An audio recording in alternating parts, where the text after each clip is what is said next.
Biduan ini tempat orang menari-nari di Shah Kuala, Kampung Bidun. Sampai sekarang namanya Bidun, tidak diganti. Beliau tinggal di sana, daerah maksiat. Orang luar bacanya Unsyiah. Apa ini ada hubungan dengan Iran? Dan Aceh itu membantu Masjidil Haram. Dulu Arab bukan seperti hari ini, masih miskin. Datang atas fatwa Syekh Abdul Rauf. Kenapa diambil nama beliau? Karena Silahkan subscribe, like, dan nyalakan loncengnya. di atas kosen ada buah duren. Duren itu durian. Kalau di Jawa duren, ya, duren. Masak cumi dicampur nasi. Untuk Pak moderator yang sangat keren, karena ini tangannya saya lihat ini berpangku tangan tadi. Izinkan saya mulai presentasi. Bapak Ibu sekalian yang sangat saya muliakan, selamat datang ke Universitas Shah Kuala. Jadi Universitas Shah Kuala ini sekarang ada 10 universitas di dalamnya. Dan alhamdulillah Universitas Shah Kuala ini juga termasuk top 10 universiti di Indonesia. Jadi walaupun dari Prof Sabri mengatakan Aceh dalam keadaan kemiskinan macam-macam, tapi kampusnya kampus terbaik di sini. Dan banyak mahasiswa-mahasiswa dari berbagai bangsa itu belajar di Universitas Shah Kuala. Maka tidak heran kenapa juga tidak.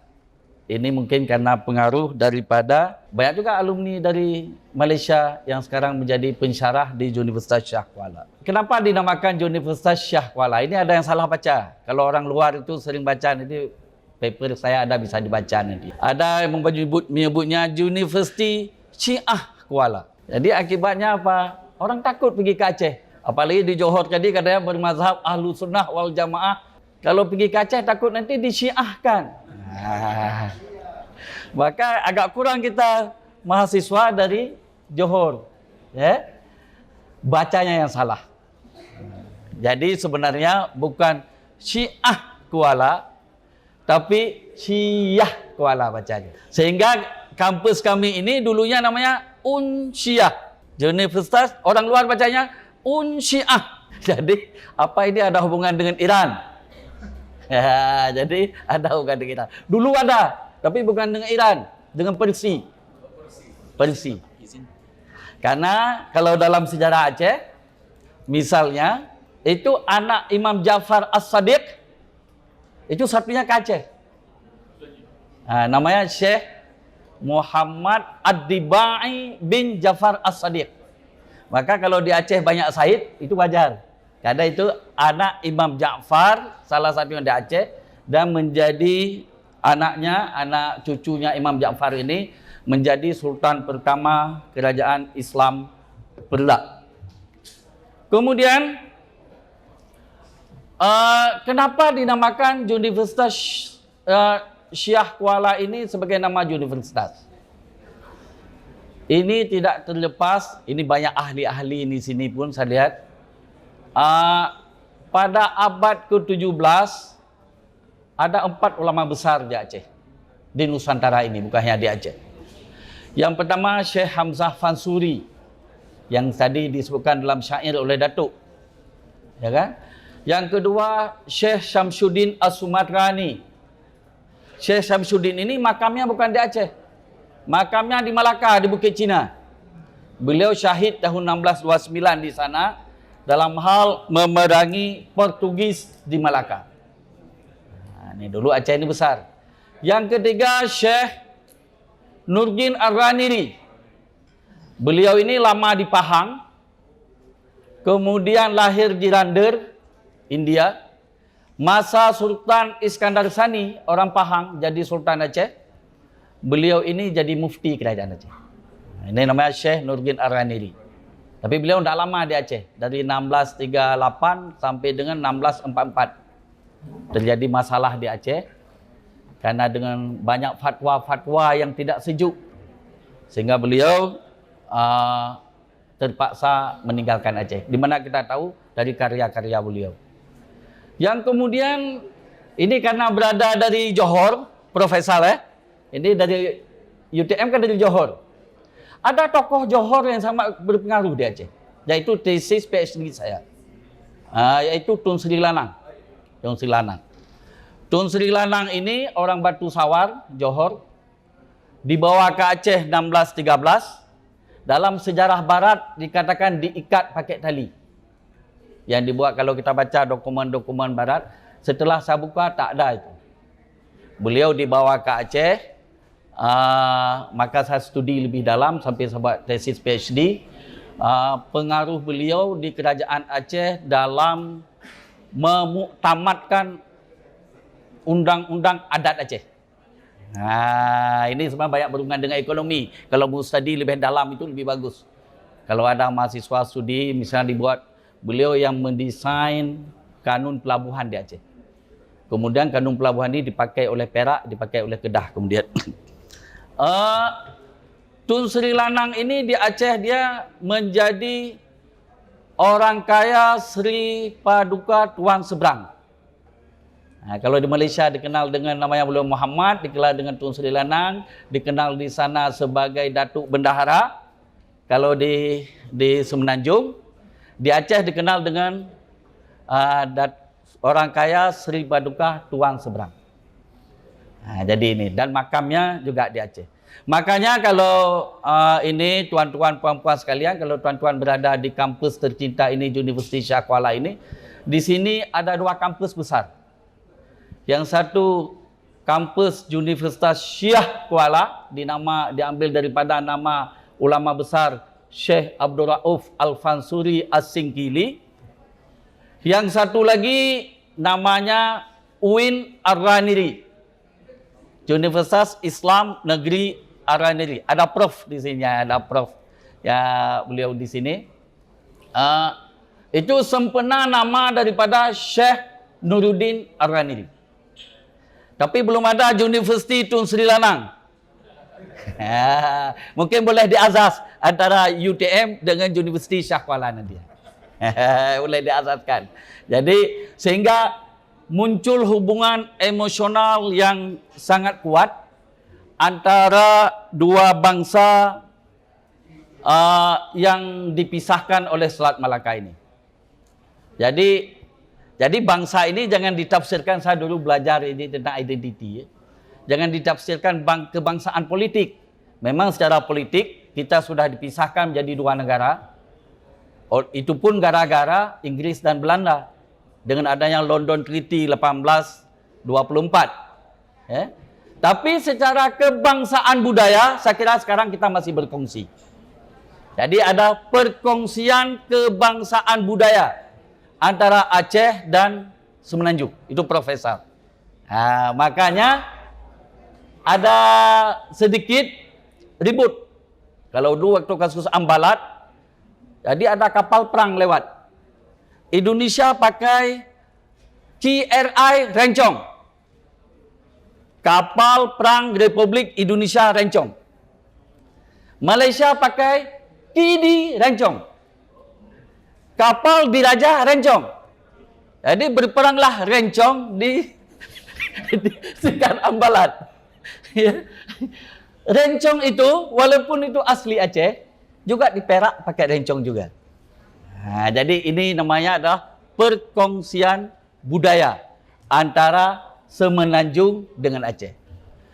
Kemudian banyak yang perkongsian, termasuk batik, termasuk kakaras. Kakarah apa? Kekarah. Kekarah apa saja disebut kekarah. Kuih ya, yang sudah didaftarkan oleh Malaysia ke UNESCO sebagai adalah miliknya Langkawi. Ya. Tapi sebenarnya di Aceh juga karah. Jadi banyak berkongsian budaya. Jadi makanya datuk-datuk, tuan-tuan, puan-puan yang berbahagia, kedatangan datuk-datuk puan-puan ke sini saya kira ini bahagian melanjutkan perkongsian budaya yang pernah ada sejak dari dulu. Makanya kalau udah sampai ke Aceh, itu jangan lupa di samping datang ke Fakultas Ekonomi, saya dulu belajar ke sini. Ini ruang belajar saya ini. Fakultas Ekonomi ini. Saya dulu ada 2, Fakultas Ekonomi dan Fakulti Undang-Undang. Saya belajar. Jangan lupa ziarah. Kemana ziarah? Kalau orang Johor, ziarahnya ke Gunungan. Di situ ada makam Sultan Iskandar Sani. Dulu antara Johor, Pahang, Riau itu satu negeri. Ya, jadi Iskandar Sani namanya Raja Hussein, anak Sultan Ahmad Pahang Johor. Makanya kalau Tuanku Abdullah kalau udah pernah ke sini, Tuanku Iskandar belum, udah sering-sering. Makanya kalau di Aceh ini sudah terasa Aceh ini dengan Semenanjung tu tak jauh secara hati. Itu. Begitu juga dengan Syekh Abdul Rauf ini. Syekh Abdul Rauf ini adalah juga pengazas Ahlussunnah wal Jamaah sama seperti Johor tadi. Beliau pembawa tarekat Syatariah ke Aceh. Jadi dan ada murid beliau di Malaysia yang sangat terkenal adalah Syekh Abdul Malik bin Abdullah yang di Terengganu, kalau di Semenanjung, yaitu Tuk Pulau Manis, lebih dikenal dengan Tuk Pulau Manis. Itu murid daripada Syekh Abdul Rauf. Kalau tadi saya lihat dari presentasi Datuk menggunakan bahasa Melayu lama, maka orang Aceh ini semua boleh cakap bahasa Melayu. Karena ini belajar dulu di sekolah itu pakai bahasa Melayu. Misal soal jaka ditanya orang berapa perkara rukun Islam itu, jawab bahawa rukun Islam itu 5 perkara. Itu kita belajar. Jadi itu sampai di kampung-kampung. Ini. Jadi saya pergi ke Papua, orang Papua juga kalau cakapnya bahasa Melayu walaupun rambutnya keriting. Mereka tak, karena terlalu banyak bahasa di sana, bahasa bersatunya bahasa Melayu, kecuali yang Papua Nugini, bahasa Melayunya bahasa Fijin, mereka bahasa Inggris Papua Nugini. Kemudian Aceh ini terlalu banyak konflik. Kita ini termasuk satu-satunya negeri di Indonesia yang tak ditakluki oleh Belanda. Minggu yang lalu saya pergi ke Sulawesi Utara, Manado.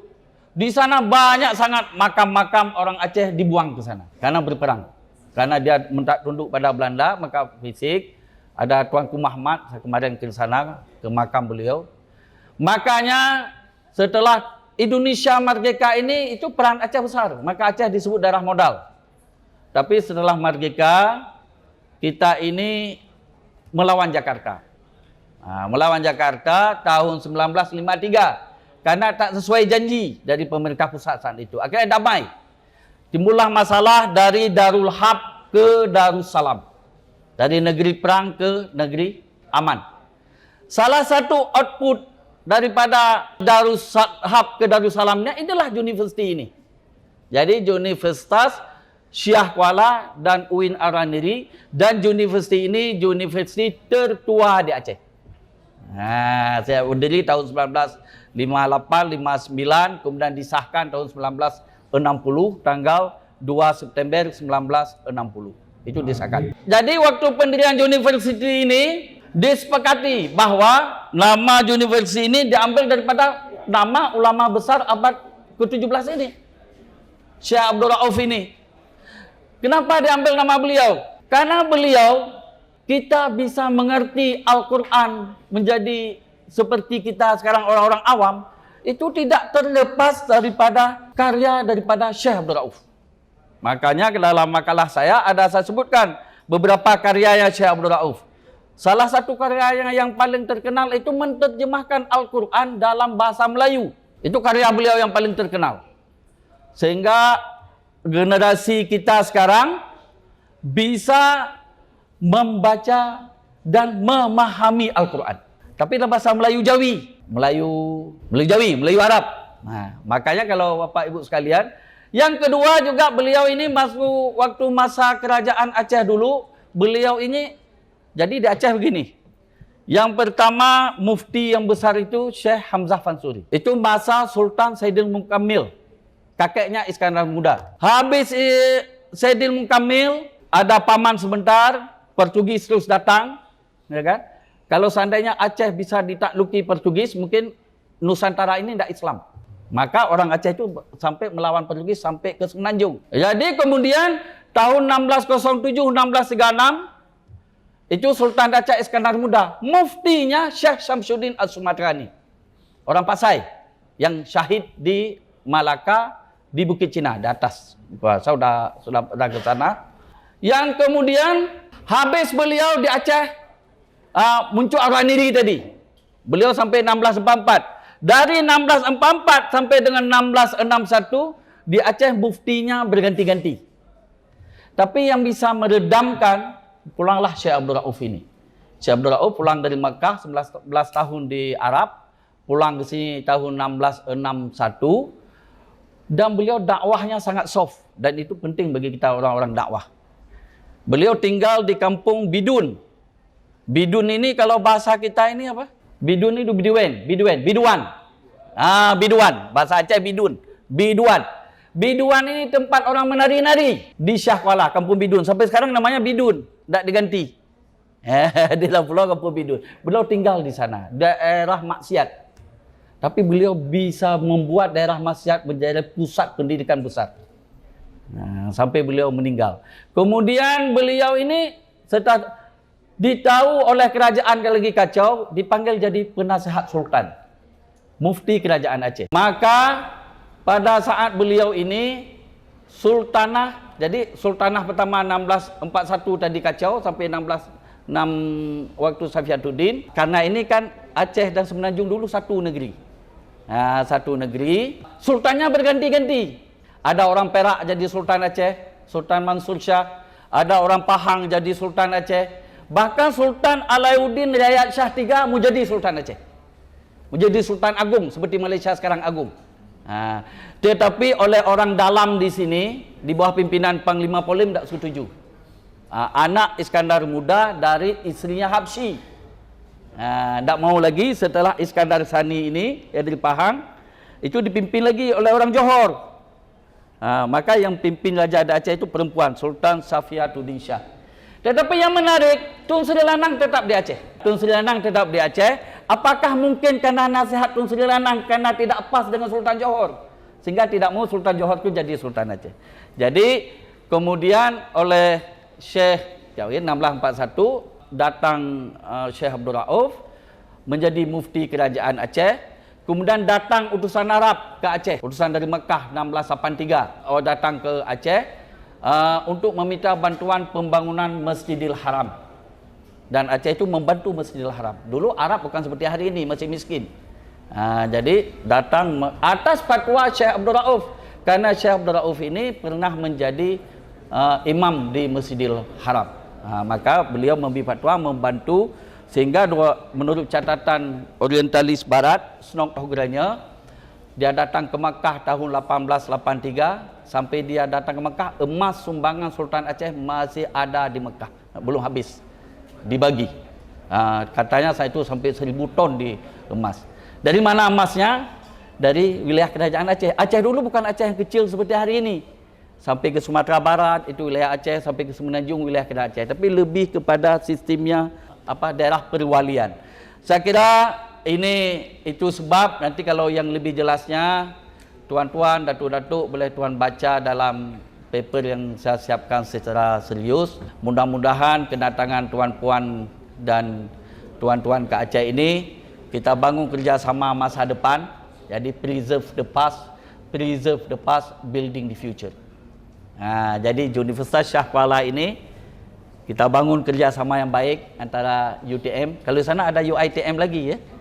UiTM dulu Universiti Teknologi Mara kalau tidak salah saya. Karena saya ini alumni UIA dan master di UIA, sebab PhD di University Science Malaysia. Jadi sering ada diskusi tentang bagaimana hubungan Semenanjung dengan Aceh. Saya akhiri dengan pantun. Kita orang Melayu ini suka berpantun, Prof. Bunga mekar di Kelantan, Kelantan ya. Kalau orang Kelantan, kalau orang Kelantan. Sawah luas di negeri Kedah. Di Kedah itu banyak kali sawah. Sama seperti Aceh, negeri sawah. Terima kasih untuk perhatian. Mohon maaf jika ada ucapan yang salah. Assalamualaikum warahmatullahi wabarakatuh. Jika video ini bermanfaat untuk Anda, silakan subscribe, like, dan nyalakan loncengnya.